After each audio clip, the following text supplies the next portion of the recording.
नमस्कार। आज हम बात करेंगे कि हाइटस हर्निया के सर्जरी के बाद जो कॉम्प्लिकेशंस होते हैं उसके बारे में।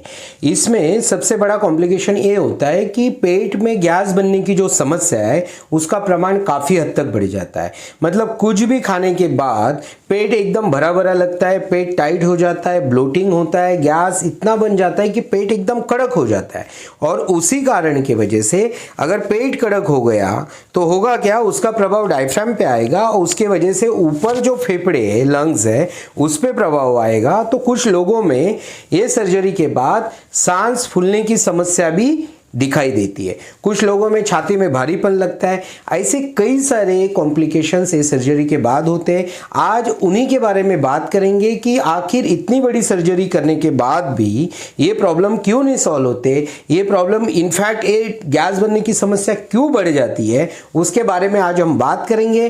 तो आज का वीडियो आप पूरा देखना तो आपको इसका कॉज भी पता चलेगा और इसको ठीक कैसे करना, इसकी ट्रीटमेंट भी पता चलेगी। तो आज का वीडियो पूरा देखना तो आपको ये बात पूरी समझ में आए। देखिए, अगर किसी ने हाइटस हर्निया का वीडियो नहीं देखा है तो पहले वो देख लीजिए ताकि ये वीडियो आपको अच्छे से समझ में आए। आपको पता है कि हाइटस हर्निया के वीडियो में हमने बात की थी कि उसमें मुख्यतः दो चीजें का प्रॉब्लम रहता है। एक तो होता क्या है कि स्फिंक्टर जो है ये लूज हो जाता है, और दूसरा होता है कि उदान वायु और अपान वायु की जो गति है उसका जो नियमन है, उसका जो कोऑर्डिनेशन है, ये डिस्टर्ब रहता है। तो सबसे पहले हम बात करते हैं स्फिंक्टर लूज के बारे में।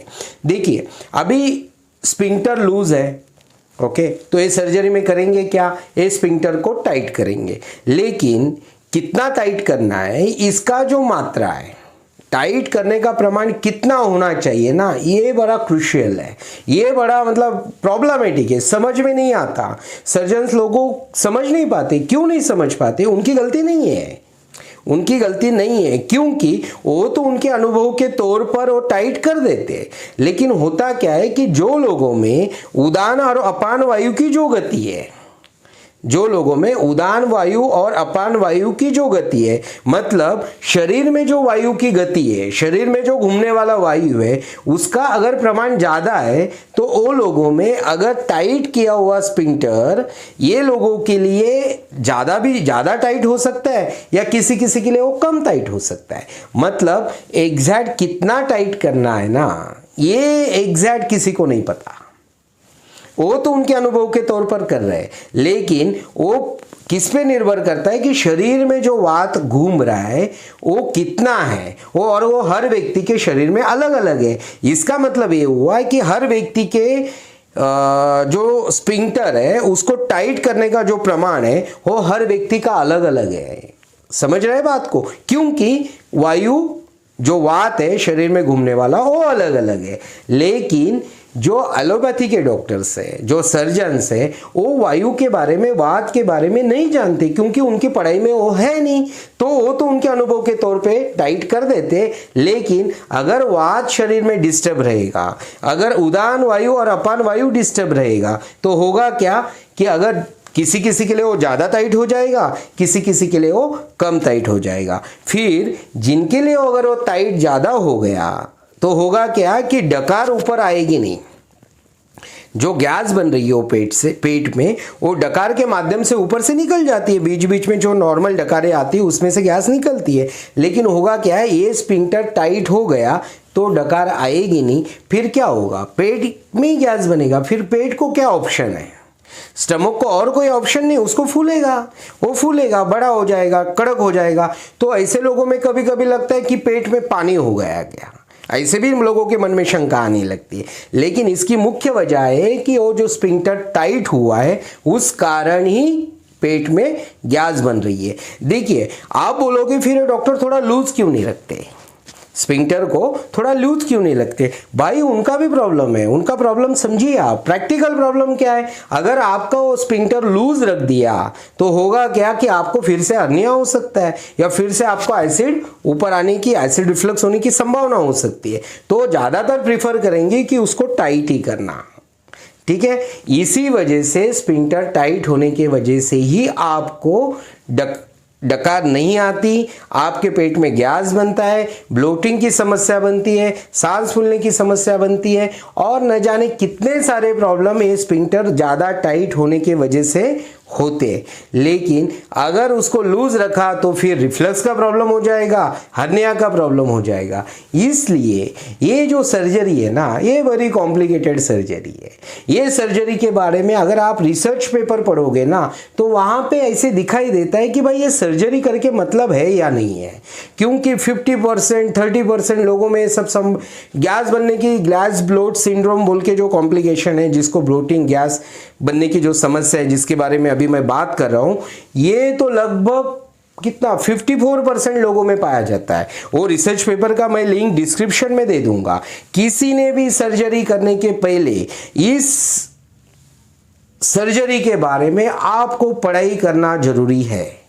मैं आपको बोलता हूं, पढ़ाई करो, अच्छे से समझो आप जो आपके शरीर के साथ जो खिलवाड़ करने वाले हो, क्योंकि भगवान ने जो बनाया हुआ स्फिंक्टर का जो क्या बोलते हो स्ट्रक्चर है ना, उसका जो प्रमाण है ना वो बहुत अलग है भाई, वो किसी को नहीं समझ सकता एग्जैक्ट। इसलिए अक्सर ये सर्जरी फेल होने की संभावना रहती है।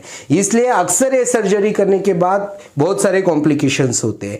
तो आपको मेरा बोलना एक ही है कि आप सर्जरी करने के पहले ये सब पढ़िए, समझिए, सोचिए और फिर सर्जरी करना नहीं करना वो आपका निर्णय है। उसके बारे में मैं कुछ नहीं बताऊंगा। आपको जो मुझे बताना था वो मैंने बता दिया। मैं रिसर्च पेपर की लिंक आपको डिस्क्रिप्शन में दे दूंगा, आप वो पढ़ना। उसके अलावा भी बहुत सारे रिसर्च है, वो भी पढ़ना और उसके बाद आप निर्णय लेना कि आपको सर्जरी करना है या नहीं।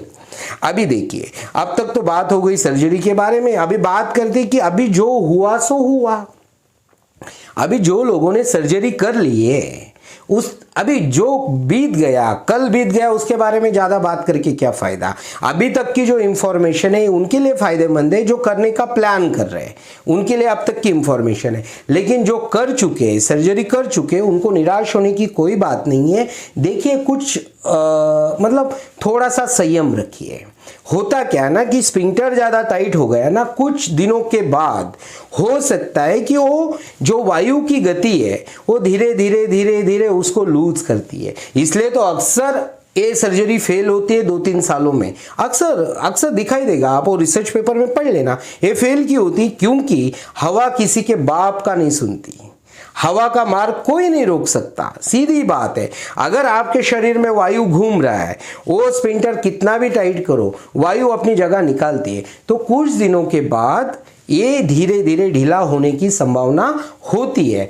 अगर आप ज़्यादा ही परेशान हैं तो जो गैस बनाने वाली चीज़ें शरीर में, मतलब आप जब खाना खाते हो तो गैस जो ज़्यादा बनाती है वो मत खाइए। और कुछ ब्रीदिंग टेक्निक्स, अभी ब्रीदिंग टेक्निक्स भी ये सर्जरी करने के बाद मतलब तुरंत बात तो करनी नहीं चाहिए। और ज़्यादा डीप ब्रीदिंग भी इसमें अलाउ नहीं करते, ये भी बड़ी समस्या है।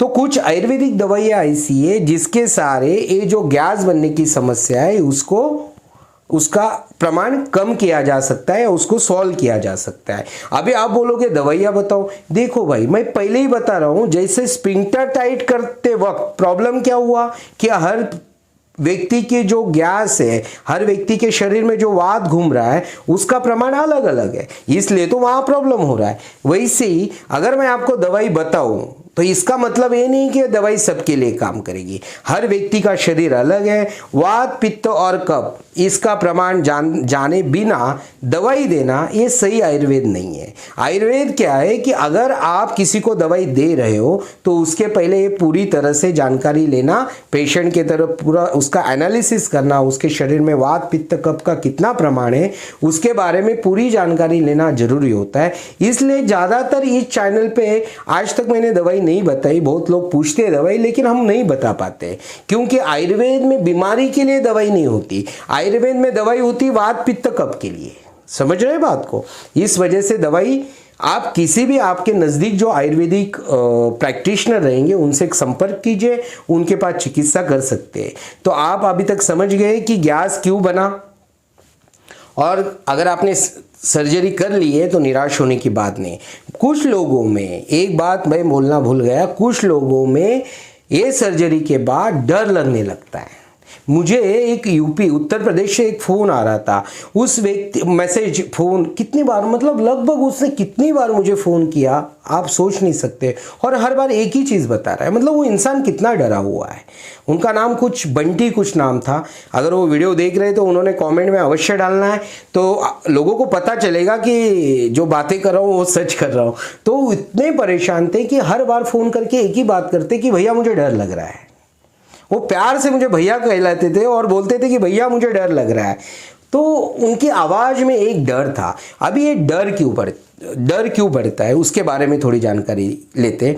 देखिए, वही जो स्फिंक्टर है ना, ये जो स्फिंक्टर है जहाँ से ईसोफेगस और वेगस ना दोनों साथ में आते हैं, ठीक है। तो कितना भी आप सर्जरी में कुछ भी कर लो, वहाँ पे कुछ हो रहा है तो उसका इम्पैक्ट वेगस पे आएगा ही आएगा। कुछ हद तक, मैं ये नहीं बोल रहा हूँ वेगस पूरा डैमेज हो जाएगा, वेगस डैमेज नहीं होगी, लेकिन कुछ हद तक आपको वेगस को कुछ ना कुछ उसका प्रभाव वेगस पे पड़ेगा ही पड़ेगा। और दूसरी बात, ये जो गैस बन रहा है, ये गैस भी ऊपर प्रेशर दे दे के वेगस को परेशान कर रहा है। ये दोनों कारणों के वजह से वेगस डिस्टर्ब हो जाती है, और उसी वजह से वेगस का सीधा काम है कि आपका जो मानसिक बल है वेगस के फंक्शन पे डिपेंड रहता है, और वही वेगस डिस्टर्ब हो रही, इसी कारणों की वजह से किसी में डर लगने की संभावना रहती है। तो देखिए, जो हुआ है, डरो मत, कुछ बड़ा कुछ होने वाला नहीं है। मैं एक ही बात बोलता हूँ, आप थोड़ा संयम रखिए, ओके, और उसके लिए रास्ता ढूंढिए। डरने से प्रॉब्लम सॉल्व नहीं होगा। अभी तक कर लिया ना सर्जरी तो डरो मत, रास्ता ढूंढिए। बहुत सारे रास्ते हैं, कुछ ट्रीटमेंट लीजिए, आयुर्वेदिक डॉक्टर से बात कीजिए तो वो कुछ ट्रीटमेंट देंगे और आप जरूर स्वस्थ रहेंगे। अगर आपको ऐसी जानकारी भविष्य में आप देखना चाहते हो तो इस चैनल को सब्सक्राइब कीजिए। अगर ये वीडियो आपको पसंद आया होगा तो इसे लाइक और शेयर कीजिए। आपने आज का वीडियो देखा, इसके लिए आपका बहुत बहुत धन्यवाद।